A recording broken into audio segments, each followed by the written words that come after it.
what would you say, tell people, you know, Jesus said he's guided by the Holy Spirit.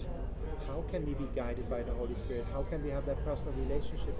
How would you explain that to people? I think, honestly, first of all, it's believing that the Holy Spirit wants to have a relationship. It's beginning with that faith conviction. I know, Lord, that you want to reach me. I know, Lord, that you want to speak with me. Holy Spirit, I know you want to come into my heart. So I invite you in. Come, Holy Spirit. Invite the Holy Spirit into my life, into my decision making. And then secondly, be quiet. Silence.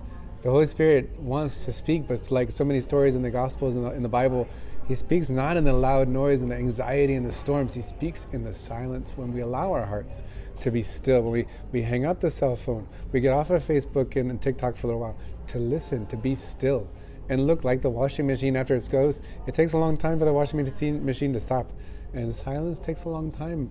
You're not just like, okay, I'm silent for 5 seconds, so now I'm ready to listen to the Holy Spirit. No, I might need to be silent for like a whole 30 minutes. Just like trying to work on that habit of concentration. And it's a muscle. You build a muscle of concentration. You build a muscle to silence my mind, my thinking, my heart, my desires. Silence and calm.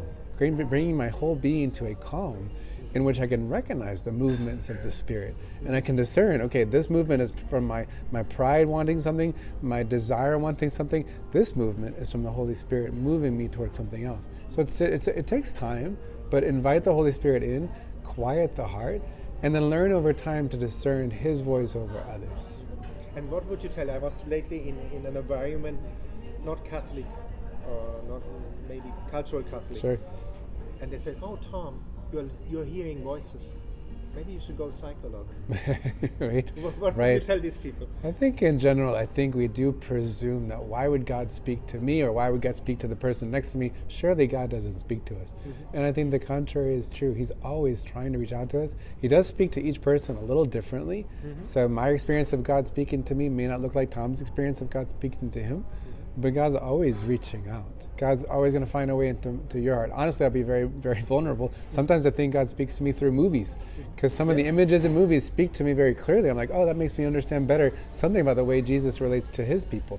So it's just God finds a way to reach you and to me. Sometimes it's a movement of the heart. Sometimes it's a little whisper getting our attention, very almost audible for some people. They share, like they heard a voice and it moved them. So I don't think we want to be dismissive when someone experiences God.